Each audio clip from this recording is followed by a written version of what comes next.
রাত ১টা বেজেছিল। সুধার ঘুম হঠাৎ ভেঙে গেল। পাশ ফিরতেই দেখল বিছানার অন্য পাশটা খালি। রবি সেখানে ছিল না। হয়তো রবি বাথরুমে হবে, সে নিজেই নিজেকে বলল। কিন্তু তখনই তার নজর ঘরের কোণে থাকা বাথরুমের দরজার দিকে যেতেই সে চমকে উঠল। দরজা তো বাইরে থেকে লক করা ছিল। তাহলে রবি কোথায় গেল? এই চিন্তা আসতেই তার হৃৎস্পন্দন বেড়ে গেল। সে উঠল এবং ঘর থেকে বাইরে বেরোল। খুঁজতে খুঁজতে যখন সে বারান্দার দিকে এগিয়ে গেল, তখন সে একটা চাপা আওয়াজ শুনতে পেল। রবি ফোনে কারো সাথে কথা বলছিল। তার পিঠ দরজার দিকে ছিল। তার হাতে ফোন ছিল এবং স্ক্রিনের হালকা আলো তার মুখের ওপর পড়ছিল। যেই সুধা এক পা সামনে বাড়াল, রবি একদম থমকে গেল। সে সাথে সাথে ফোন কাটল এবং পেছনে ঘুরল। সুধা, তুমি এখানে ঘুমাওনি? তার গলার স্বরে ঘাবড়ে যাওয়ার ভাব স্পষ্ট ছিল। আপনি কার সাথে কথা বলছিলেন? সুধা জিজ্ঞেস করল। রবি হেসে ফেলল, একটা খুবই মেকি হাসি। আরে কথা টথা কিছু না, তুমিও না, আসলে ঘুম আসছিল না, তাই একটু হাওয়া খেতে চলে এলাম। আমি দেখেছি আপনার হাতে ফোন ছিল, আপনি কারো সাথে কথা বলছিলেন, সুধা জোর দিয়ে বলল। আরে তুমিও কি কোনো স্বপ্ন দেখেছ? সে এগিয়ে এসে তার কাঁধে হাত রাখল এবং খুব নরমভাবে তাকে ভেতরের দিকে ঘুরিয়ে দিল। চলো এখন শুয়ে পড়ো, রাতে ঠান্ডা বাতাস বইছে, অসুস্থ হয়ে পড়বে। সুধা অবাক হয়ে তার সাথে ভেতরে চলে এলো। কিন্তু তার মাথা ফাঁকা হয়ে গিয়েছিল। সে নিজের চোখে দেখেছিল, তবুও রবি এত সহজে অস্বীকার করে গেল। সে হাসল, কিন্তু তার হাসির পেছনে একটা অজানা ভয় লুকিয়েছিল। রবি যে সারাদিনে কি হলো তা না বলে এক মুহূর্ত থাকতে পারত না, এখন তার কাছে কথা লুকাচ্ছে। বাড়ি ফিরলে তার চোখে সেই ভালোবাসা নেই, বরং একটা অদ্ভুত অস্থিরতা দেখা যেত। সুধা নিজেকে বোঝাল, হয়তো কাজের চাপ হবে, বয়সের সাথে মানুষ বদলে যায়। পরদিন সকালে তার চোখে মুখে রাতের সেই অস্থিরতা ফুটে উঠছিল। তখনই ছেলে আরবের ভিডিও কল এলো। কি হয়েছে মা, তোমাকে কিছুটা চিন্তিত মনে হচ্ছে? আরব চিন্তিত স্বরে জিজ্ঞেস করল। সুধা নিজেকে বেশিক্ষণ আটকে রাখতে পারল না এবং গত রাতের পুরো ঘটনা আরবকে বলে দিল। সে বলল, কদিন ধরে মনে হচ্ছে তোর বাবার মাথায় কিছু একটা চলছে। আগে তো সব কথা আমার সাথে শেয়ার করত, এখন জিজ্ঞেস করলে শুধু এটাই বলে, সময় হলে সব জানতে পারবে। আমি বুঝতে পারছি না কি করব। এটা শুনে আরব প্রথমে কিছুক্ষণ চুপ করে রইল, তারপর হঠাৎ জোরে হেসে উঠল। আরে মা, তুমি তো আমাকেও ভয় পাইয়ে দিয়েছিলে, তুমি এতটুকুও বুঝতে পারলে না? সে হাসতে হাসতে বলল। সুধা বিভ্রান্ত হয়ে জিজ্ঞেস করল, মানে? মানে এটা যে দুদিন পর তোমাদের বিবাহবার্ষিকী, আরব দুষ্টুমি ভরা হাসির সাথে জানালো। বাবা তোমার জন্য নিশ্চয়ই কোনো বড় সারপ্রাইজ প্ল্যান করছেন, আর তুমি শুধু শুধু নিজেও ভয় পাচ্ছ আর আমাকেও ভয় পাইয়ে দিয়েছ। এখন বাবাকে বিরক্ত করো না, ওনার সারপ্রাইজই থাকতে দাও। এটা শুনে সুধা প্রথমে অবাক হল, তারপর তার মুখে লজ্জা মাখা হাসি ফুটে উঠল। আচ্ছা, তো এই ব্যাপার। পরদিন রবির কোট লন্ড্রিতে দেওয়ার জন্য তোলার সময় তার পকেট থেকে একটা ছোট্ট বাক্স পিছলে মাটিতে পড়ে গেল। সুধা চমকে উঠে বাক্সটা তুলল। হালকা করে খুলতেই ভেতরে রাখা চোখচোখে হীরের আংটি দেখে তার চোখ বড় হয়ে গেল। তার মুখে উজ্জ্বলতা চলে এলো। বেচারা আমার জন্য এত কিছু প্ল্যান করছে, আর আমি কি সব সন্দেহ পুষে রেখেছিলাম, সে মনে মনে ভাবল। সে ভালোবেসে নিজের কপালে হালকা চাপড় মারল। হেসে আংটিটা আবার সেভাবেই বাক্সে রেখে দিল, যেন সে কিছুই জানতে পারেনি। সেই রাতে ঘুমাতে যাওয়ার সময় সে একদম স্বাভাবিক ছিল। সে তার স্বামীকে সন্দেহের বিন্দুবিসর্গও টের পেতে দিল না যে সে সারপ্রাইজ সম্পর্কে জেনে গেছে। ঘুমানোর সময় তার মনে একটা মিষ্টি অনুভূতি হচ্ছিল যে কালকের সকালটা তার জীবনের সবচেয়ে সুন্দর সকাল হবে। অবশেষে তার স্বামী তার জন্য সারপ্রাইজ তৈরি করছে। পরদিন সকালে যখন সে ঘুম থেকে উঠল, বিছানায় রবি ছিল না। সে হাসি মুখে উঠে তৈরি হয়ে একটা সুন্দর লাল শাড়ি পরে পুরো সাজগোজ করে বাইরের বসার ঘরে এলো। দেখল রবি কোট প্যান্ট পরে তৈরি হয়ে দাঁড়িয়ে আছে। তাকে দেখে সুধা হালকা হাসল এবং সামনের চেয়ারে বসে পড়ল। মনের ভেতর প্রজাপতি উঠতে লাগল। তার পুরো বিশ্বাস ছিল এখন রবি তার সামনে হাঁটু গেড়ে বসবে আর ওই আংটিটা তার আঙুলে পরিয়ে দেবে। রবি তার কাছে এলো, কিন্তু হাঁটু গেড়ে বসল না। সে সামনের সোফায় বসে পড়ল। সে পকেট থেকে কোনো আংটির বাক্স নয়, বরং একটা ফাইল বের করল এবং খুব গাম্ভীর্যের সাথে সুধার হাতে ধরিয়ে দিল। সুধা কিছু বুঝতে পারল না। এটা কি, তার মনে প্রশ্ন জাগল, কিন্তু সে চুপচাপ ফাইলটা খুলল। সবথেকে ওপরে মোটা অক্ষরে লেখা ছিল তালাকের চুক্তিপত্র, ডিভোর্স অ্যাগ্রিমেন্ট। এগুলো শব্দ ছিল না, এগুলো ছিল সুধার পৃথিবী ধ্বংস হওয়ার সরকারি ঘোষণা। এক মুহূর্তের জন্য মনে হল যেন তার কান শোনা আর চোখ দেখা বন্ধ করে দিয়েছে। চারদিকে এক গভীর নিস্তব্ধতা নেমে এলো, যার মধ্যে শুধু তার হৃদয় ভাঙার শব্দ প্রতিধ্বনিত হচ্ছিল। ওই সুন্দর লাল শাড়ি যা পরে সে কনের মতো লজ্জা পাচ্ছিল, এখন একটা প্রাণহীন কাফনের মতো মনে হচ্ছিল। তার কাঁপতে থাকা হাত থেকে ফাইলটা মাটিতে পড়ে গেল এবং পাতাগুলো ছড়িয়ে পড়ল। এটা কি আর কি রবি? তার গলা দিয়ে একটা চাপা আতঙ্কিত স্বর বের হল।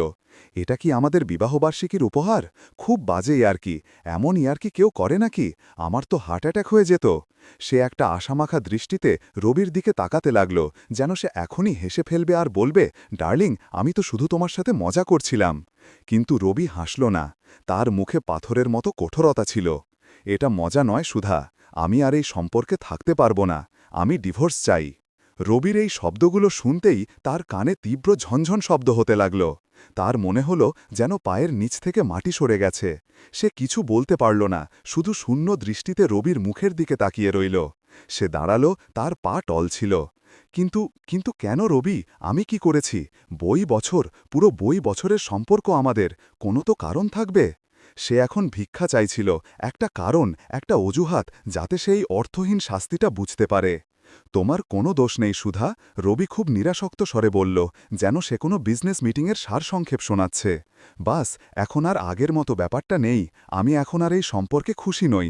খুশি নও? সুধা এবার চিৎকার করে উঠল। কিন্তু কেন? আমি কি করেছি? আমার কি কোনো ভুল হয়েছে? সুধার চোখ দিয়ে জল গড়িয়ে পড়ছিল। চিন্তা করো না সুধা, আমি তোমাকে ভালো খোরপোশ দেব। এই বাড়িটাও তোমার নামে করে দেব। তোমার জীবনে কোনো অভাব হবে না, উদাসীনভাবে রবি বলল।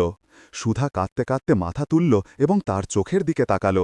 তুমি আমার ২০ বছরের দাম দিচ্ছ রবি? যে বাড়ির এক একটা ইট আমি আমার রক্ত, ঘাম আর ভালোবাসা দিয়ে জুলেছি, আজ সেটা আমাকে ভিক্ষা দিচ্ছ? চাই না আমার তোমার এই আলিশান বাড়ি, না তোমার সম্পদ। আমি আমার স্বামীকে ফেরত চাই। আমি আমার সেই হাসিখুশি পরিবার চাই। আমাদের ছেলে আরব, তাকে কি মুখ দেখাবে? তার প্রশ্নের কি জবাব দেবে? আরব এখন আর অবুঝ শিশু নয়, সে বুঝে যাবে। আমি আমার সিদ্ধান্ত নিয়েছি। আমার উকিল কালকের মধ্যে তোমাকে বাকি সব আইনি কাগজপত্র পাঠিয়ে দেবে। দাঁড়াও, কোথাও যাবে না তুমি। আমাকে একটা কথা পরিষ্কার করে বলো, তুমি কি অন্য কাউকে ভালোবাসো? বলতে বলতে সুধা হঠাৎ চুপ হয়ে গেল। সেই হীরের আংটি যেটা সুধা কোটের পকেটে পেয়েছিল, এক মুহূর্তের জন্য তার চোখের সামনে ভেসে উঠল। তারপর কাঁপতে থাকা গলায় বলল, ওই আংটিটা, তোমার কোটের পকেটে যে আংটিটা ছিল, ওটা ওটা আমার জন্য ছিল না, তাই না? জবাব দাও আমাকে। কোন আংটি? কি যাতা বকছ? মাথা তো খারাপ হয়ে যায়নি তোমার? যেটা সত্যি ছিল তা আমি পরিষ্কার বলে দিয়েছি। এখন আমি এই মরা সম্পর্ক আর টানতে চাই না। আমি অফিসে যাচ্ছি, একটা খুব জরুরি মিটিং আছে। এই বলে রবি বেরিয়ে গেল এবং গাড়ি স্টার্ট করে চলে গেল। সুধা সেখানেই মাটিতে ছড়িয়ে থাকা কাগজগুলোর মাঝে পাথরের মূর্তির মতো বসে রইল। তার সুন্দর সকাল এক কখনো শেষ না হওয়া কালো রাতে বদলে গিয়েছিল। তার পৃথিবী ধ্বংস হয়ে গিয়েছিল, আর ধ্বংসকারী তার জরুরি মিটিংয়ের জন্য চলে গিয়েছিল, যেন কিছুই হয়নি। রবির যাওয়ার পর সময় যেন সেই বসার ঘরেই থমকে গিয়েছিল। কতক্ষণ কেটে গেল সে নিজেও জানে না। যখন হুঁশ ফিরল তখন শরীর অবশ হয়ে গেছে আর চোখের জল গালে শুকিয়ে গেছে। তখনই তার ফোন বাজল। আরব ছিল। সে কল ধরল না, সাহসী হল না। সে নিজের ছেলেকে কি জবাব দেবে? সেই ছেলে যে দুদিন আগে তাকে বলছিল বাবা তাকে কতটা ভালোবাসে। ফোন দ্বিতীয়বার বাজল, তারপর তৃতীয়বার। সুধা জানত সে না ধরলে আরব ঘাবড়ে যাবে। সে কাঁপতে থাকা হাতে ফোন তুলল এবং ভিডিও কলের সবুজ বোতামটা টিপল। স্ক্রিনে আরবের হাসি খুশি মুখ ভেসে উঠল। হে মা, হ্যাপি অ্যানিভার্সারি! তো কেমন ছিল সারপ্রাইজ? বাবা কি দিল? এটা কোনো প্রশ্ন ছিল না, এটা ছিল একটা জ্বলন্ত কয়লা যা সুধার বুকের উপর রেখে দেওয়া হয়েছে। সে কিছু বলতে পারল না। তার ঠোঁট নড়ল, কিন্তু আওয়াজ বেরোল না। শুধু তার চোখ দিয়ে নিঃশব্দে ২ ফোঁটা মোটা জল গড়িয়ে পড়ল। আরবের হাসি এক মুহূর্তেই উধাও হয়ে গেল। তার মুখ ফ্যাকাশে হয়ে গেল। মা, কি হয়েছে? তুমি কাঁদছ? বলো মা, আমার কসম, কিছু তো বলো। বাবা ঠিক আছে তো? সুধা একটা গভীর দীর্ঘশ্বাস নিল। সব শেষ হয়ে গেছে বাবা, বলতে বলতে সে ভেঙে পড়ল। তোর বাবা আমার কাছে ডিভোর্স চেয়েছে। আরব হতবম্ব হয়ে গেল। কি সব বাজে কথা? মা, এটা কোনো প্র্যাঙ্ক, তাই না? মজা করছো, তাই না তোমরা? না বাবা। সুধা ক্যামেরাটা মাটিতে ছড়িয়ে থাকা সেই অপয়া কাগজগুলোর দিকে ঘুরিয়ে দিল। উনি এই কাগজগুলো ধরিয়ে দিয়ে অফিসে চলে গেছেন। অফিসে? কিছুক্ষণের নিস্তব্ধতার পর সে গর্জে উঠল। এসব করার পর উনি অফিসে চলে গেলেন? হ্যাঁ, সুধা শুধু এটুকুই বিড়বিড় করতে পারল। আরব নিজের চোখ বন্ধ করে নিল। যখন চোখ খুলল তখন সেখানে আর কোনো মাসুম ছেলে নয়, একজন দায়িত্ববান মানুষ ছিল। মা, তুমি ঘাবড়িও না, আমি আছি তো, আমি এখনই ফ্লাইট ধরে আসছি। খবরদার যদি পড়াশোনা ছেড়েছিস, সুধা আর্তনাদ করে বলল। চুলোয় যাক পড়াশোনা, আরব চিৎকার করে উঠল। আমার মায়ের থেকে বড় কিছু নয় আমার কাছে। যাকে আমি নিজের হিরো মানতাম সে এত নিচু মানুষ বেরোবে ভাবিনি। এখন এই লড়াই আমাদের দুজনের। মা, আমি আসছি। না আরব, তোর ফাইনাল পরীক্ষা। আমি চাই না আমাদের ভাঙা সংসারের আঁচ তোর ভবিষ্যৎ পুড়িয়ে দিক। তোকে আমার দিব্যি, যতক্ষণ পরীক্ষা শেষ না হয় তুই ফিরবি না। কিন্তু মা, না, আমি বলে দিয়েছি তো দিয়েছি, আমি ঠিক আছি, একদম ঠিক আছি। সুধা নিজের জিদে অটল রইল। আরবকে মায়ের দিব্যির সামনে মাথা নোয়াকে হল। সেই দিনের পর বাড়ি আর বাড়ি রইল না। সেটা একটা খালি ইমারত হয়ে গেল, যেখানে দুজন অপরিচিত লোক থাকত। রবি নিজের জিনিসপত্র গেস্ট রুমে সরিয়ে নিয়েছিল। সে সকালে তাড়াতাড়ি বেরিয়ে যেত আর গভীর রাতে ফিরত। যদি কখনো সামনাসামনি হয়েও যেত, সে চোখ সরিয়ে চলে যেত। সুধার জন্য প্রতিটা মুহূর্ত এক শাস্তির মতো ছিল। সেই রাতগুলো সবচেয়ে ভয়ঙ্কর হতো। নিজের খালি বিছানায় শুয়ে তার চোখ থেকে ঘুম বহু দূরে থাকত। শুধু থাকত অসংখ্য প্রশ্ন, যার কোনো উত্তর ছিল না। কোথায় কমতি রয়ে গিয়েছিল আমার ভালোবাসায়? সে ছাদের দিকে তাকিয়ে ভাবত। একটা সময় ছিল যখন সুধা নিজেও একজন মেধাবী ছাত্রী ছিল। সিভিল সার্ভিসে যাওয়ার স্বপ্ন দেখত। একটা আইএএস অফিসার হওয়ার স্বপ্ন ছিল তার। সে নিজের ব্যাচের টপার ছিল। সবাই বলতো, সুধা, তুমি একদিন অনেক বড় নাম করবে। কিন্তু রবির স্বপ্নকে নিজের করে নেওয়ার জন্য সে নিজের বইগুলোকে সেই সিন্ধুকে বন্ধ করে দিয়েছিল, যার চাবি হয়তো সে নিজেও ভুলে গিয়েছিল। কারণ রবির স্বপ্নগুলো তার নিজের মনে হতে শুরু করেছিল। রবি কাপড়ের ছোটখাটো ব্যবসা শুরু করতে চেয়েছিল। সুধা শুধু তিলে তিলে জমানো পুঁজি তাকে দিয়ে দেয়নি, বরং দিনরাত এক করে তার সাথে সেই কাজ দাঁড় করিয়েছিল। তার মনে পড়ে যে কিভাবে রবি যখন ব্যবসা শুরু করেছিল এবং কর্মচারীদের দেওয়ার মতো টাকা ছিল না, তখন সুধা নিজের গয়না বিক্রি করে দিয়েছিল। তার মনে পড়ে কিভাবে সে মাইলের পর মাইল হেঁটে দোকানে দোকানে রবির তৈরি কাপড়ের স্যাম্পল দিতে যেত। এক এক করে সেই সব দিন তার চোখের সামনে সিনেমার রিলের মতো ঘুরতে লাগল। সেই দিন যখন তারা প্রথম বড় অর্ডার পেয়েছিল এবং দুজনে খুশিতে নাচতে শুরু করেছিল। সেই দিন যখন তারা নিজেদের প্রথম গাড়ি কিনেছিল। সেই দিন যখন আরবের জন্ম হয়েছিল এবং রবি বলেছিল, সুধা, তুমি আমাকে পৃথিবীর সবচেয়ে বড় খুশি দিয়েছ। সেসব কি মিথ্যে ছিল? সেই ভালোবাসা কি লোক দেখানো ছিল? নাকি টাকা আর খ্যাতি মানুষকে এতটাই বদলে দেয় যে সে নিজের শেকড়ই ভুলে যায়? এই প্রশ্নগুলোর কোনো উত্তর ছিল না। আজ রবি টেক্সটাইল এম্পায়ার দেশের নামকরা কোম্পানিগুলোর মধ্যে অন্যতম ছিল।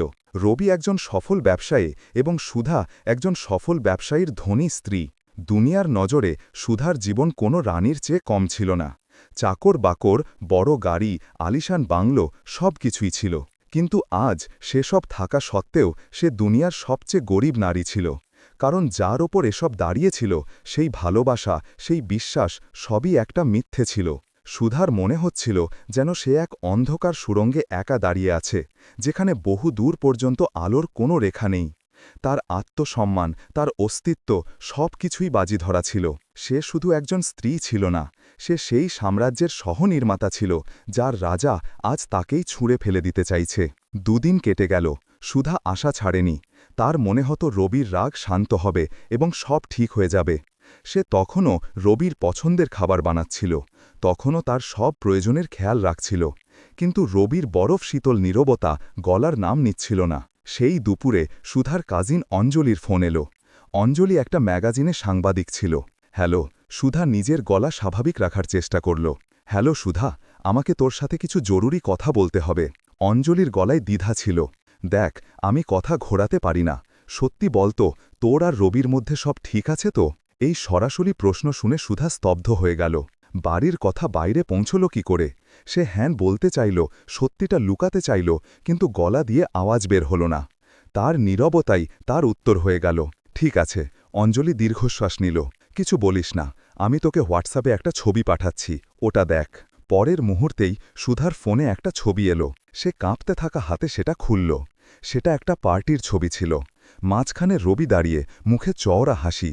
তার এক হাত এক অল্প বয়সী সুন্দরী মেয়ের কোমরে ছিল, এবং দুজনের চোখে এমন এক নির্লজ্জ খুশি ছিল যা পৃথিবীর কোনো কিছুর পরোয়া করে না। এ কে? সুধার গলা মৃত প্রায় মানুষের শেষ নিঃশ্বাসের মতো শোনাল। এর নাম কবিতা, অঞ্জলি বলল। একজন উঠতি মডেল। আজকাল শহরের সব বড় পার্টিতে রবির সাথে একেই দেখা যাচ্ছে। ইন্ডাস্ট্রিতে যা শুনছি তা হলো রবি এর প্রেমে পাগল এবং শীঘ্রই একে বিয়ে করতে চলেছে। সুধার হাত থেকে ফোনটা এমনভাবে খসে পড়ল যেন ওটায় আর প্রাণ নেই। তো এই ছিল ওই নীরবতার পেছনে লুকিয়ে থাকা নোংরা সত্যি। এই ছিল তার ২০ বছরের ভালোবাসা, বিশ্বস্ততা আর ত্যাগের কবরের ওপর তৈরি করা ভিত্তি। তার মনে হল যেন কেউ তার আত্মাকে বের করে তার সামনেই টুকরো টুকরো করে দিয়েছে। এটা শুধু ডিভোর্স ছিল না, এটা শুধু প্রতারণা ছিল না, এটা ছিল আত্মার হত্যা। তো এই ছিল কারণ। ২০ বছরের ভালোবাসা, বিশ্বস্ততা আর ত্যাগ এক অল্প বয়সী মেয়ের রূপের কাছে হেরে গিয়েছিল। তার মনে হল যেন কেউ তার বুকে ছুরি গেঁথে দিয়েছে। তার রবির ওই কথাগুলো মনে পড়ল। আরে, এই সময় আমি কার সাথে কথা বলবো? তুমি স্বপ্ন দেখেছ? আংটি? কোন আংটি? পাগল হয়ে গেছ নাকি? হে ভগবান, কত বড় মিথ্যেবাদী সে! তার নিজের স্বামীর ওপর ঘৃণা হতে লাগল, আর নিজের ওপরও। সে এত বোকা কি করে হতে পারল? রবির বদলে যাওয়া অভ্যাস, গভীর রাত অবধি ফোনে ফিসফিস করা, নতুন নতুন দামি পারফিউম মাখা, এসব তার নজরে কেন পড়ল না? হয়তো সে দেখতেই চায়নি। সে নিজের সুখী পরিবারের মোহে বাঁচতে চেয়েছিল। এখন সব কিছু পরিষ্কার হয়ে গেল। রবির একটা নতুন গ্ল্যাবারাস জীবন চাই, আর সুধা সেই জীবনে কোথাও ফিট হয় না। সেই সন্ধ্যায় রবি বাড়ি ফিরতেই সুধা ওই ছবিটা তার সামনে রেখে দিল। এটা আমাদের সম্পর্ক শেষ হওয়ার আসল কারণ। রবি ছবিটা দেখল। তার চোখে তিল মাত্র লজ্জা ছিল না। হ্যাঁ, এটাই সত্যি। আমি কবিতাকে ভালোবাসি আর ওকে বিয়ে করতে চাই। সুধার দুঃখ রাগে বদলে গেল। আর আমাদের ২০ বছরের সম্পর্কের কি, আরভের কি? আমি বললাম তো, তোমাকে আর আরভেকে টাকার কোনো অভাব হবে না। তোমার আর কি চাই? রবি অবহেলার সাথে বলল। কি চাই আমার? সুধা চিৎকার করে উঠল। আমার আত্মসম্মান চাই। সেই ২০ বছর চাই যা আমি তোমার স্বপ্ন পূরণ করতে খরচ করেছি। তুমি কি তা ফেরাতে পারবে? রবির ওপর এর কোনো প্রভাব পড়ল না। সে চুপচাপ ঘর থেকে বেরিয়ে গেল। সুধা বুঝে গেল যে এখন কথা বলে বা কেঁদে কোনো লাভ নেই। লড়াই এখন ঘরে নয়, আদালতে লড়া হবে। ফ্যামিলি কোর্টের পরিবেশ হাসপাতালের ইমার্জেন্সি ওয়ার্ডের মতো ছিল। সব দিকে ভাঙা সম্পর্ক, ছড়িয়ে ছিটিয়ে থাকা পরিবার আর বিষণ্ণ মুখ। সুধা যখন প্রথমবার নিজের উকিলের সাথে কোর্ট রুমে ঢুকল, তার বুক ধপধপ করছিল। রবি আগে থেকেই সেখানে উপস্থিত ছিল, তার দামি উকিলদের ফৌজের সাথে। তার চোখে সেই একই অহংকার আর বেপরোয়া ভাব। সে সুধার দিকে একবার ফিরেও তাকাল না, যেন সে তাকে চিনতেই পারছে না। শুনানি শুরু হল। রবির উকিল মিস্টার চাড্ডা একজন নাম করা আর দামি উকিল ছিলেন। তিনি তার কথা বলা শুরু করলেন। মাই লর্ড, আমার মক্কেল শ্রী রবি মেহরা একজন সম্মানীয় এবং সফল ব্যবসায়ী। তিনি তার স্ত্রী শ্রীমতী সুধা মেহরার থেকে পারস্পরিক সম্মতিতে ডিভোর্স চান। তাদের মধ্যে আর কোনো মিল নেই। শ্রী মেহরা তার স্ত্রীকে সম্মানজনক খোরপোশ দিতে রাজি আছেন, যার মধ্যে ৫ কোটি টাকা এককালীন এবং সেই আলিশান বাংলোটিও অন্তর্ভুক্ত যেখানে তিনি এখন থাকছেন। তা সত্ত্বেও শ্রীমতী মেহরা এই সম্পর্কটা টেনে নিয়ে যাচ্ছেন এবং এক অনুচিত ও লোভী দাবি করছেন। সুধার মনে হল যেন কেউ তাকে ভরা আদালতে অপমানিত করল। লোভী, সে লোভী যে কখনো নিজের জন্য একটা শাড়িও নিজের ইচ্ছায় কেনেনি। এবার সুধার উকিলের পালা ছিল। তিনি একজন সাধারণ উকিল ছিলেন, যাকে এই হাই প্রোফাইল কেসে ঘাবড়ে যাওয়া মনে হচ্ছিল। তিনি বললেন, মাই লর্ড, আমার মক্কেল ডিভোর্স চান না, তিনি তার পরিবারকে বাঁচাতে চান। মিস্টার চাড্ডা হাসলেন। পরিবার? কোন পরিবার? যখন দুজন মানুষের মনই মেলে না, তখন তাকে পরিবার কি করে বলা যায়? শ্রীমতী মেহরার সত্যিটা মেনে নেওয়া উচিত এবং এই মামলা আর ঝোলানো উচিত নয়। পুরো সময় সুধা কাঠগড়ায় দাঁড়িয়ে চুপচাপ সব শুনতে লাগল। তার মনে হচ্ছিল এই লড়াই সে শুরু হওয়ার আগেই হেরে গেছে। রবির কাছে টাকা ছিল, ক্ষমতা ছিল, বড় উকিল ছিল। তার কাছে কি ছিল? শুধু সত্যি। আর আজকের যুগে সত্যির দাম কজন বোঝে? কোর্ট পরবর্তী তারিখ দিয়ে দিল। যখন সুধা বাইরে বের হল, রবি গাড়িতে বসে চলে গেছে। সুধা একাই ভিড়ের মধ্যে দাঁড়িয়ে রইল। আজ সে প্রথমবার নিজের একাকিত্বতা এত তীব্রভাবে অনুভব করল। বাড়ি এসে সুধা পুরোপুরি ভেঙে পড়ল। আদালতে যা কিছু হল তা তার অবশিষ্ট আত্মবিশ্বাসটুকুও ভেঙে দিয়েছিল। সে নিজের ঘরে দরজা বন্ধ করে ঘণ্টার পর ঘণ্টা কাঁদতে থাকল। তার কাছে এই বাড়ি, এই সম্পদ সবকিছুই এখন একটা বিশ্রী রসিকতা মনে হচ্ছিল। এমন একটা খাঁচা যার চাবি অন্য কারোর হাতে। সে নিজের ঘরে বিছানায় উপুড় হয়ে পড়ে ফুঁপিয়ে কাঁদছিল। তার মনে হচ্ছিল পৃথিবীতে সে সবচাইতে একা মানুষ। তখনই দরজার বেল বাজল। এই সময় কে হতে পারে সে ভাবল। চাকর দরজা খুলল এবং যে আওয়াজ সুধার কানে এলো তা তাকে বিছানা থেকে লাফিয়ে উঠতে বাধ্য করল। মা, এটা আরবের গলার আওয়াজ ছিল। তার পরীক্ষা শেষ হওয়ার পর সে পরের ফ্লাইটে ইন্ডিয়া পৌঁছে গিয়েছিল। আওয়াজ শুনেই সুধা পাগলের মতো দৌড়ে বাইরে এলো। দরজায় আরব দাঁড়িয়ে, তার কাঁধে ব্যাগ, চোখে মুখে ক্লান্তি আর চোখে হাজারো প্রশ্ন। এক মুহূর্তের জন্য সুধা সেখানেই ছিটকে গেল। তারপর তার অস্পষ্ট নিষ্প্রাণ চোখগুলিতে হঠাৎ একটি ঝলক এলো। তার ঠোঁটে একটি হালকা হাসি ফুটে উঠল, যেন কোনো অন্ধকার রাতে চাঁদ বেরোল। আরব, আমার বাচ্চা, সে ভরাট ভারাক্রান্ত হওয়া গলায় বলল। আরব ব্যাগটি নিচে গেল, ফেলে দিল এবং এগিয়ে গেল। সুধা তার ছেলেকে শক্ত করে গলে লাগিয়ে নিল এবং তারপর ধৈর্যের সমস্ত বাঁধ ভেঙে তার ছেলের কাঁধে মাথা রেখে অঝরে কেঁদে উঠল। সেটা কান্না ছিল না, সেটা ছিল একটি চিৎকার যা এতগুলো দিন ধরে সে নিজের ভেতরে চেপে রেখেছিল। আরব তার মাকে আরও শক্ত করে ধরল। আমি এসে গেছি মা, সব ঠিক হয়ে যাবে, সে ধীরে বলল। কিছুক্ষণ পর যখন সুধা একটু শান্ত হল তখন আরব তাকে সোফায় বসিয়ে দিল এবং এক গ্লাস জল এনে দিল। সে তার পাশে বসে গেল। মা, সে সুধার হাত ধরে বলল, আমার বুঝতে পারছে না বাবা এমন করছেন কেন। অবশেষে তিনি এত বদলে গেলেন কি করে। সুধা চোখ নামিয়ে নিল। এটাই ছিল সেই সত্যিটা যা সে ইচ্ছে করে আরবের কাছ থেকে লুকিয়েছিল। সে চাইছিল না যে তার ছেলে নিজের বাবাকে এত ঘৃণা করুক। কিন্তু এখন যখন সে সামনে বসেছিল তার নিষ্পাপ চোখে প্রশ্ন নিয়ে, তখন মিথ্যা বলা অসম্ভব ছিল। বাপ্পা, তার গলা কাঁপছিল। এটা শুধু তালাকের কথা ছিল না। তোর বাবা, তাদের জীবনে অন্য একটি মেয়ে এসেছে। এক মুহূর্তের জন্য আরবের মুখে কোনো ভাব এলো না, যেন তার মস্তিষ্ক এই তথ্যটি বুঝতে অস্বীকার করল। তারপর ধীরে ধীরে তার চোখ ছড়িয়ে গেল এবং মুখের রং উড়ে গেল। কি মানে, অন্য কারোর সাথে? তার গলা কাঁপছিল। হ্যাঁ বাপ্পা, সুধা নিজের চোখের জল মুছতে মুছতে বলল। মডেল হিসেবে কাজ করত সেই মেয়েটি তাদের কোম্পানিতে। সে তাকে বিয়ে করতে চায়।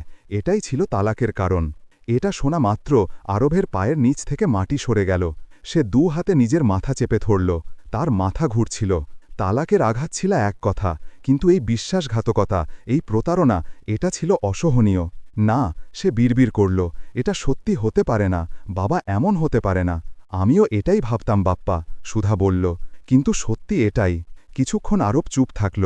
তার মুখে ব্যথা, রাগ, ঘৃণা সব একসাথে আসছিল। তারপর সে নিজের চোখের জল মুছল এবং যখন সে আবার বলল তখন তার গলায় অশ্রু নয়, ছিল ইস্পাত। মা, অনেক হয়েছে কান্নাকাটি, শুনছেন তো আপনি? সেই মানুষটা কাঁদবে যে আপনার সাথে বিশ্বাসঘাতকতা করেছে। আমি প্রতিজ্ঞা করছি মা, আমি সেই মানুষটার কাছ থেকে আপনার প্রতিটি চোখের জলের এবং প্রতিটি অপমানের হিসেব নেব। আরভের এই কথাগুলো যেন সুধার ভেতরে নতুন জান প্রাণ ফুঁকে দিল। সে যে ছেলেকে বাচ্চা ভাবছিল, সে আজ তার সবচেয়ে বড় সাহারা, আশ্রয় হয়ে দাঁড়িয়েছিল। তার এহসাস হল যে সে নিজের জীবনে সবকিছু হারায়নি। সে এমন একটি ছেলে অর্জন করেছে যা কোনো সম্পদ দৌলত থেকে বেশি। সেই রাতে অনেক সপ্তাহ পর সুধার হৃদয় একটু শান্তি মিলল। সে জানত যে সামনের রাস্তাটা খুব কঠিন, কিন্তু এখন সে সেই রাস্তায় একা ছিল না। তালাকের মামলার পরবর্তী শুনানি হল।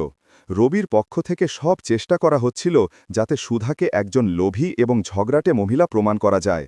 তাকে অপমান করা হচ্ছিল, তার চরিত্রে কাদা ছোড়া হচ্ছিল। আরব সেখানেই উঠে চিৎকার করে উঠল, না, আমার মা এমন নয়। কিন্তু সামনে তো চতুর, চালাক এবং অভিজ্ঞ উকিল দাঁড়িয়েছিল, যাদের যুক্তিগুলির সামনে কারও একটুও চলছিল না। আরবের আগমনে সুধা সাহস তো পেল, কিন্তু আদালতের পরিবেশ তাকে ভেঙে দিচ্ছিল। রবি এই ব্যাপারটা নিয়ে বউখোলায় উঠল, উত্তেজিত হয়ে উঠল যে সুধা এত সহজে হার মানছে না। সে ভেবেছিল যে সে কিছু টাকা এবং বাড়ি দিয়ে সহজে পিছু ছাড়িয়ে নেবে। কিন্তু এখন মামলা লম্বা হচ্ছিল, যার কারণে তার এবং কবিতার বিয়ের পরিকল্পনা থমকেছিল। কবিতাও এখন রবির ওপর চাপ সৃষ্টি করছিল। এবং তারপর একদিন রবি সেই পদক্ষেপ নিল যা সমস্ত আইনি আইনগত এবং সামাজিক নিয়মকে তাকে বাতিল করে রেখে দিল। একদিন সকালে যখন সুধা সংবাদপত্র তুলল তখন তার হাত কাঁপছিল। প্রথম পাতায় একটি বড় ছবি ছিল, রবি এবং কবিতার বিয়ের ছবি। দুজনেই গলায় মালা পরে হাসছিল। খবরটাতে লেখা ছিল, বিখ্যাত শিল্পপতি রবি মেহরা মডেল কবিতার সাথে রচালো জমকালো বিয়ে। তালাকের মামলা তখনও চলছিল এবং রবি দ্বিতীয় বিয়ে করে নিয়েছিল। এটা ছিল বেআইনি, এটা ছিল সুধার মুখে একটা চড়, এটা ছিল একটি ঘোষণা যে রবি আইন বা সমাজ কারও ভয় করত না। সুধার পায়ের নিচ থেকে মাটি সরে গেল। তার মনে হল যেন তার হৃদয় ফেটে যাবে। সে মেঝেতে পড়ে গেল এবং অঝরে কাঁদতে লাগল। আরব দৌড়ে এলো এবং সংবাদপত্র দেখে স্তব্ধ হয়ে গেল। সে নিজের মাকে সামলে নিল। মা, মা, নিজেকে সামলান। কিভাবে সামলাবো আরব? দেখ তোর বাবা কি করেছে। তিনি আমাকে কোথাও কারি রাখেননি, নিঃস্ব করে দিয়েছেন। এখন আমি কোন অধিকার হক নিয়ে লড়ব? সমাজ আমাকে কি বলবে? একজন পরিত্যক্ত মহিলা যার জায়গা অন্য কেউ নিয়ে নিয়েছে। সেদিন সুধা পুরোপুরি ভেঙে গেল। তার মনে হল যেন এখন সব শেষ হয়ে গেল। রবি নিজের নতুন পৃথিবী বানিয়ে নিল এবং তাকে চিরতরে তার পুরনো জীবনের ধ্বংসস্তূপে দাফন করে দিল। টিভি চালানো হলো তো সেখানেও তাদের বিয়ের খবর চলছিল। কবিতার ইন্টারভিউ আসছিল যেখানে সে বলছিল, রবি আর আমি পরস্পরের জন্যই তৈরি হয়েছি, আমরা খুব খুশি। এটা দেখা সুধার জন্য ছিল অসহনীয়। আরব ঝটকা দিয়ে টিভি বন্ধ করল। মায়ের চোখের জল মুছল এবং দৃঢ়তার সাথে বলল, না মা, কিছু শেষ হয়নি, আসল লড়াই এখনও শুরু হয়েছে। বাবা যে পদক্ষেপ নিয়েছেন সেটা ছিল তার সবচেয়ে বড় ভুল। তিনি আইনের ফাঁক উড়িয়েছেন, অবজ্ঞা করেছেন। এখন তাকে এর পরিণাম ভোগ করতে হবে। এখন আমরা শুধু তালাকের জন্য নয়, ইনসাফের জন্য লড়ব। সে তাৎক্ষণিক সঙ্গে সঙ্গে নিজের ল্যাপটপ খুলল এবং দিল্লির টপ ক্রিমিনাল ডিভোর্স আইনজীবীদের লিস্ট বার করা শুরু করল। কিন্তু তাদের সবার ফি আরবের কল্পনার চেয়ে অনেক বেশি ছিল। অবশেষে একটি নামের উপর তার চোখ থমকে গেল, মীরা শর্মা। প্রোফাইলে লেখা ছিল, নারী অধিকারের জন্য লড়াই করা দেশের সবচেয়ে তেজতরার চটপটে উকিল। আরব তাৎক্ষণিক তার কার্যালয়ে কল করল। একজন জুনিয়র উকিল রবি মেহরার নাম এবং দ্বিতীয় বিয়ের কথা শোনা মাত্র পরের সকালের মিটিং ঠিক করে দিল। পরের সকালে সুধা এবং আরব দিল্লির মীরা শর্মার জমকালো অফিসে বসেছিল। কাচের দেয়াল, আইনের মোটা মোটা বই এবং অনেক পুরস্কার, অ্যাওয়ার্ডস সেই জায়গাটার তাকত, শক্তি বয়ান করছিল। সুধা সেখানে নিজেকে খুব ছোট অনুভব করছিল। তখনই দরজা খুলল এবং মীরা শর্মা ভেতরে এলো। একজন তেজতরার, চটপটে এবং আত্মবিশ্বাসী মহিলা। তিনি এক নজর তাদের দুজনের দিকে তাকালেন এবং নিজের চেয়ারে বসে গেলেন। মিসেস সুধা মেহরা, তিনি ফাইল দেখতে দেখতে জিজ্ঞাসা করলেন। জি, সুধা ধীরে বলল।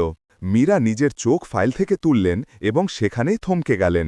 তিনি মনোযোগ দিয়ে সুধার মুখটি দেখলেন, ফোলা চোখ, মুখে ব্যথা এবং হারানো বিশ্বাস। তার মুখের ভাব বদলে যেতে লাগল, বিস্ময় এবং তারপর একটি পুরনো পরিচয়ের ঝলক। সুধা, তুমি গভর্নমেন্ট কলেজের সুধা? সে বিস্ময়ে বলল।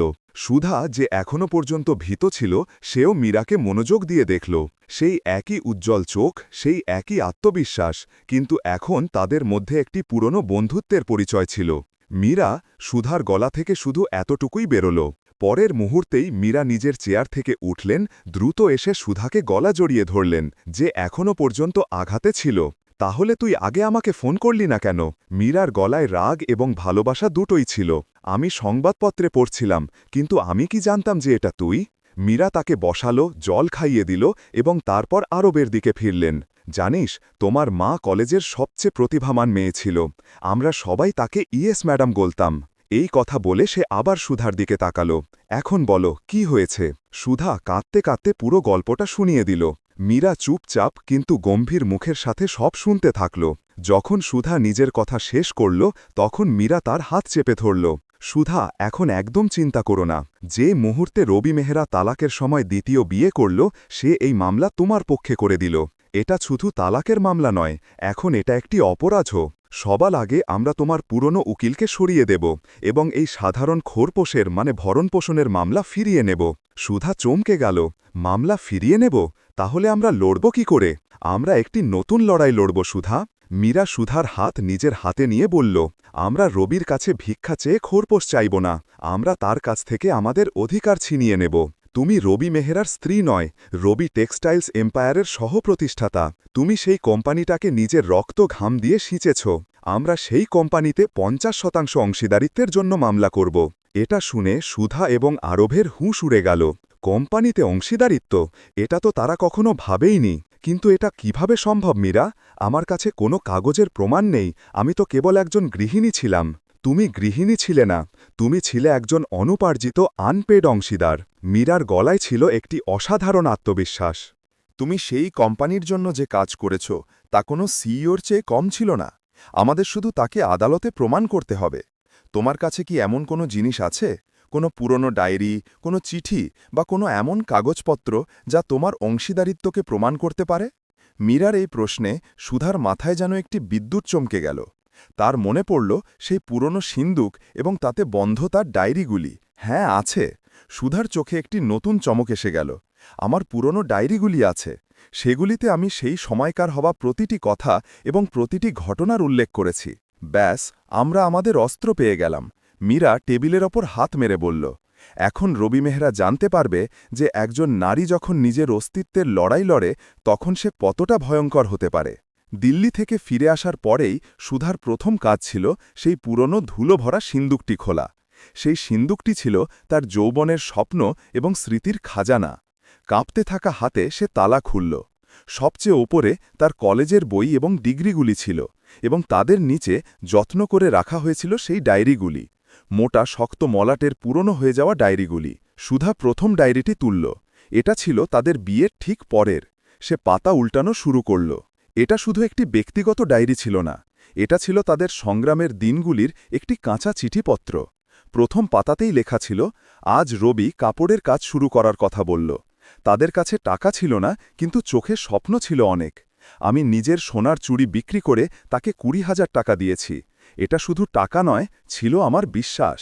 যেমন যেমন সুধা পাতা উল্টাতে থাকল, তার চোখের সামনে পুরো অতীতটা জীবন্ত হতে থাকল। তারিখ 15 জুন 2006। আজ পুরো দিন দিল্লির চাঁদনি চকে ঘুরলাম। কাপড়ের গুণমান এবং রেটের সমীক্ষা করলাম। সুরতের একজন সরবরাহকারী সাপ্লায়ার হাসমুখ ভাইয়ের নম্বর পেলাম। তার সাথে কথা বলে ভালো রেট পাওয়া যেতে পারে। তারিখ 22 আগস্ট 2006। রবি ডিজাইন নিয়ে চিন্তিত ছিল। আমি রাত জেগে কিছু নতুন নকশা প্যাটার্ন আঁকলাম। ঐতিহ্যবাহী ট্রেডিশনাল প্রিন্টগুলিকে আধুনিক স্টাইলের সাথে মিশিয়ে দিলাম। রবির খুব পছন্দ হল।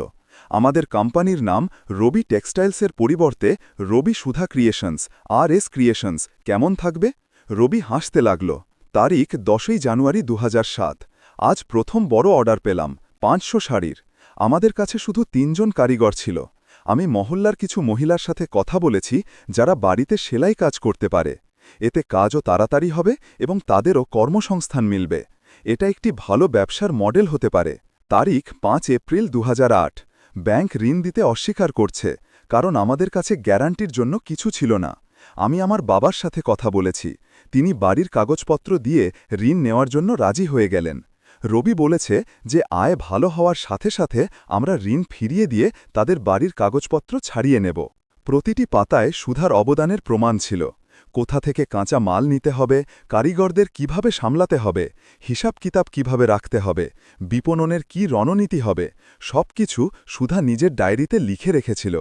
এটা ছিল একটি স্ত্রীর নয়, একজন ব্যবসায়িক অংশীদারের রেকর্ড। সে শুধু ঘর নয়, কোম্পানিও চালিয়েছিল। আড়ালে থাকা সিইও ছিল সেই। চোখে জল নিয়ে সুধা সব ডায়েরি একটি ব্যাগে রাখল। এই কাগজের পাতাগুলি ছিল তার পরিচয়ের প্রমাণ, যা রবি মেহরার মিথ্যার সাম্রাজ্যকে নড়িয়ে দেবে। পরের তারিখে কোর্টরুমের দৃশ্য বদলে গেল। সুধার সাথে এখন ভীত হয়ে থাকা পুরনো উকিল নয়, বরং আত্মবিশ্বাসে ভরা মীরা শর্মা দাঁড়িয়েছিল। রবি এবং তার উকিল মিস্টার চাড্ডা যখন মীরাকে দেখলেন, তখন তাদের মুখে বিস্ময়ের ভাব এসে গেল। মীরা শর্মার সামনে দাঁড়িয়ে থাকার মানে ছিল যে লড়াই এখন সহজ হবে না। মীরা বিচারকের সামনে নিজের আর্জি পেশ করলেন। মাই লর্ড, আমরা খোরপোশের এই মামলাটি ফিরিয়ে নিতে চাইছি। পুরো কোর্টরুমে ফিসফিস শুরু হয়ে গেল। মিস্টার চাড্ডা মুচকি হাসলেন।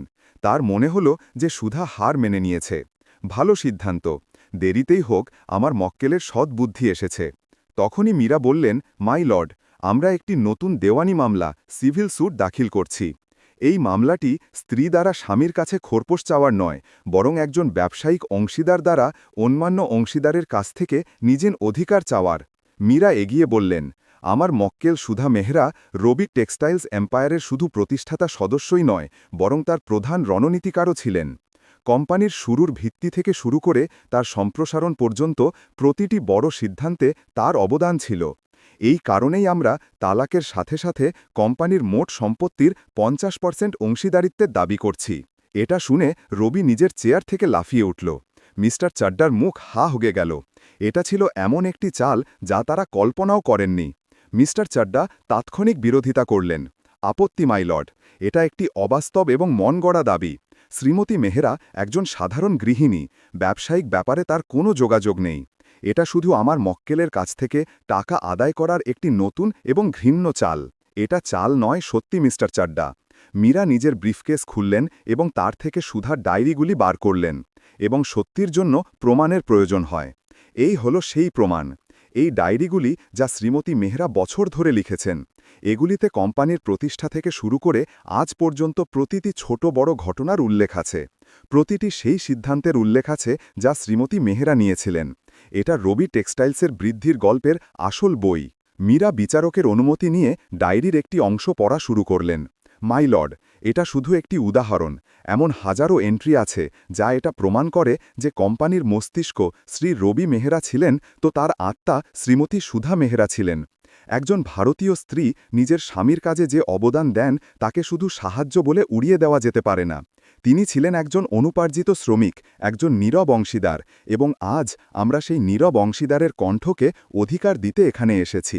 বিচারক ডায়েরিগুলিকে প্রমাণ হিসেবে স্বীকার করে নিলেন এবং মামলার তদন্তের আদেশ দিলেন। রবির মুখ সাদা হয়ে গিয়েছিল। সে বুঝতে পেরেছিল যে এই লড়াই এখন তার সম্পদ এবং ক্ষমতার জোরে জিতে যাওয়া যাবে না। এই লড়াই এখন সত্য এবং মিথ্যার ছিল এবং তার পুরো সাম্রাজ্য মিথ্যার ভিত্তির ওপর দাঁড়িয়েছিল, যাকে নড়াতে সত্যির প্রথম পাথর ছোড়া হয়ে গিয়েছিল। নতুন মামলার শুরুর সাথে সাথে কোর্টরুম একটি যুদ্ধের ময়দানে পরিণত হয়ে গেল। মিডিয়ার ভিড় লেগে থাকত। এটা হয়ে গিয়েছিল এমন একটি মামলা যা ভারতের লাখো কোটি গৃহিণীর অধিকারকে নতুন সংজ্ঞা দিতে পারত। সবার আগে সুধার ডায়েরিগুলিকে ফরেন্সিক তদন্তের জন্য পাঠানো হলো। রিপোর্টে এটা প্রমাণ হয়ে গেল যে ডায়েরির কালি এবং কাগজ ততটাই পুরনো ছিল যতটা দাবি করা হচ্ছিল। এটা কোনো নতুন মন গড়া গল্প ছিল না। এরপর মীরা সাক্ষীদের ডাকা শুরু করলেন। এটা ছিল সেই অংশটা যা রবি মেহরার হুঁশ উড়িয়ে দিল। কাঠগড়ায় একজন বয়স্ক দুর্বল মতো মানুষ দাঁড়িয়েছিল। তার নাম ছিল রহমান চাচা। তিনি রবি টেক্সটাইলসের প্রথম কারিগর ছিলেন। মীরা জিজ্ঞাসা করলেন, রহমান চাচা, আপনি শ্রী রবি মেহরাকে কবে থেকে জানান? যখন থেকে সাহেব একটি ছোট্ট ঘরে কাজ শুরু করেছিলেন তখন থেকে। এবং সুধাজিকে কিভাবে জানেন? রহমান চাচার চোখে একটি চমক এসে গেল। সুধা বিবিজিকে? সে তো ছিল আমাদের অন্নপূর্ণা। যখন সাহেবের কাছে আমাদের বেতন দেওয়ার টাকা থাকত না, তখন বিবিজি নিজের গয়না বন্ধক রেখে আমাদের বেতন দিয়েছিলেন। সোনাওয়ালার জুয়েলার্সের কাছে তার বাকি গয়নাগুলি বন্ধক রাখানোর জন্য তিনি আমাকেই বলেছিলেন। তিনি নিজে আমাদের সাথে মেঝেতে বসে কাপড় বাছাই করতেন। নতুন নতুন ডিজাইন তিনি তো বানিয়ে দিতেন। সাহেব তো বাইরের কাজ দেখতেন, আসল কারখানা তো বিবিজিই চালাতেন। এরপর কাঠগড়া এলেন হাসমুখ ভাই, সুরতের সেই সরবরাহকারী সাপ্লায়ার যার উল্লেখ সুধার ডায়েরিতে ছিল। মীরা জিজ্ঞাসা করলেন, শ্রী হাসমুখ, আপনার রবি টেক্সটাইলসের সাথে প্রথম যোগাযোগ কিভাবে হলো? হাসমুখ ভাই বললেন, আমার আজও মনে আছে, একজন মহিলার ফোন এসেছিল। তিনি কাপড়ের এত ভালো পারখি, গুণ বিচারক ছিলেন যে আমি বিস্মিত হয়ে গিয়েছিলাম। তিনি আমার কাছ থেকে যে মাল কিনেছিলেন সেটা সেই বছরের সবচেয়ে সেরা মাল ছিল। পরে যখন আমি তার সাথে দেখা করতে দিল্লি এলাম, তখন জানতে পারলাম যে তিনি রবিজির স্ত্রী সুধাজি ছিলেন। সত্যি বলতে কি, বছর ধরে আমি ব্যবসায়িক কথা রবিজির সাথে কম এবং সুধাজির সাথে বেশি বলতাম। তিনি অর্থ প্রদান থেকে শুরু করে ডেলিভারি পর্যন্ত সব কিছু ব্যবস্থাপনা করতেন। এক এক করে পুরনো কর্মচারী, সরবরাহকারী, পরিবাসক, ডিস্ট্রিবিউটার আসতে থাকল এবং সুধার অবদানের সাক্ষ্য দিতে থাকল। প্রতিটি সাক্ষ্য রবির সেই মিথ্যার পাহাড়ের ওপর একটি হাতুড়ির মতো পড়ত, যেখানে সে নিজেকে স্বনির্মিত মানুষ বলত। মিস্টার চড্ডার সব যুক্তিগুলি এই সত্যি এবং সাধারণ মানুষদের সাক্ষ্যের সামনে ফাঁকা প্রমাণ হচ্ছিল। কোর্টরুমের নাটক নিজের চরম সীমাতে ছিল। সুধা এখন কাঠগড়ায় একজন ভীত হয়ে থাকা মহিলার মতো নয়, বরং পুরো বিশ্বাসে ভরা মহিলার মতো দাঁড়িয়েছিল। তার চোখে এখন জল নয়, ছিল নিজের সত্যের তাকাত, শক্তি। রবি প্রতিটি শুনানির সাথে দুর্বল হতে থাকল। কবিতার জন্য এই সব একটি খারাপ স্বপ্নের মতো ছিল। সে একজন শক্তিশালী, ধনী এবং সফল মানুষকে বিয়ে করেছিল, এমন একজন মানুষ যে তাকে দুনিয়ার সব খুশি দিতে পারত। সে রবি মেহরার দ্বিতীয় স্ত্রী মিসেস মেহরা হয়ে খুব গর্ব করত। কিন্তু যখন থেকেই নতুন মামলা শুরু হলো, তার দুনিয়া দগমগ হতে লাগল। শুরুতে তো তার মনে হলো যে এটা সুধার কোনো চাল, রবির কাছ থেকে বেশি টাকা আদায় করার। রবিও তাকে এটাই বুঝিয়েছিল, আরে তুমি চিন্তা করো না, সে একজন সাধারণ গৃহিণী, শুধু আর কিছুটা টাকা চায়, উকিল তাকে দেখে নেবে। কিন্তু যেমন যেমন শুনানি এগিয়ে গেল এবং সাক্ষ্য হতে থাকল, কবিতার অস্থিরতা বাড়তে লাগল। সে প্রায়ই কোর্টের কার্যক্রম দেখতে যেত। তার ধীরে ধীরে অনুভব হতে থাকল যে সাম্রাজ্যের সে রানী হয়ে এসেছে, তার আসল ভিত্তি তো অন্য কেউ রেখেছিল। রবি, যাকে সে একজন জিনিয়াস ভাবত, তার সাফল্যের পেছনে অন্য কারো মাথা এবং পরিশ্রম ছিল। এক রাতে সে রবিকে জিজ্ঞাসা করল, রবি, এই সব কি সত্যি? সুধাজি কি সত্যিই কোম্পানির জন্য এত কিছু করেছেন? রবি, যে আগে থেকেই মামলা নিয়ে উত্তেজনার মধ্যে ছিল, তার ওপর চিৎকার করে উঠল, তুমিও কি সেই মানুষগুলোর কথাই এসে গেছ? সে শুধু নাটক করছে, আর কিছু নয়। আমি বানিয়েছি এই এম্পায়ারকে, একলা আমি। কিন্তু রবির ঝুঝুলাহাট, বিরক্তি এবং চোখের ভয় কবিতার কাছে লুকালো না। তার সব বুঝতে শুরু হলো। তার নিজের সখীরা, যারা আগে তাকে ঈর্ষা করত, এখন তার জন্য দয়া করত। পার্টিতে লোকজন তার পিছনে ফিসফিস করত। কবিতার রাতের ঘুম উড়ে গেল। সে নিজের ভবিষ্যৎকে অন্ধকারে দেখতে লাগল। সে রবিকে বিয়ে করেছিল তার সম্পদ এবং মর্যাদার জন্য। কিন্তু যদি সেই সম্পদই বণ্টন হয়ে যায়, যদি কোম্পানির আধা অংশ সুধাকে মিলে যায়, তাহলে সে কি করবে? সে একজন এমন পুরুষের দ্বিতীয় বেআইনি স্ত্রী হয়ে থেকে যাবে, যার আধা রাজত্ব তার প্রথম স্ত্রীর দখলে আছে। এই ধারণাটাই তাকে কাঁপিয়ে দিত।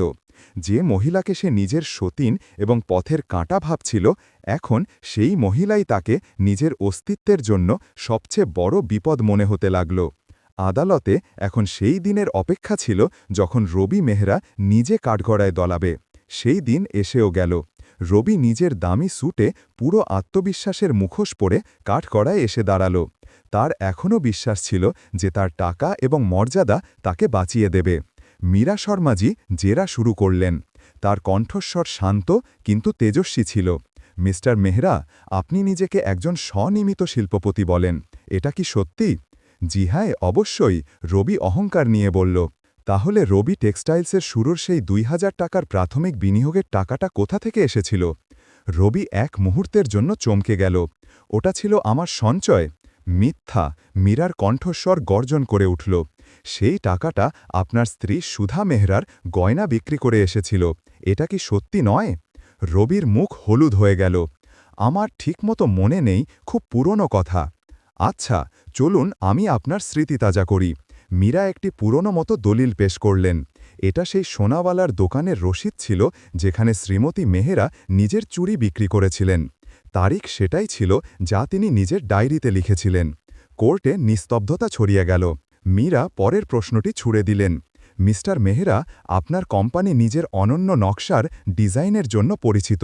আপনি কি বলতে পারেন যে ২০০৬-এর বসন্ত সংগ্রহের ধারণাটা কার ছিল, যা আপনার কোম্পানিকে প্রথম বড় পরিচয় দিয়েছিল? রবি তোতলাতে লাগল, সেটা আমাদের নকশাটি মিলে বানিয়েছিল। আর একটি মিথ্যা। মীরা সুধার ডায়েরি খুললেন এবং বিচারককে দেখালেন।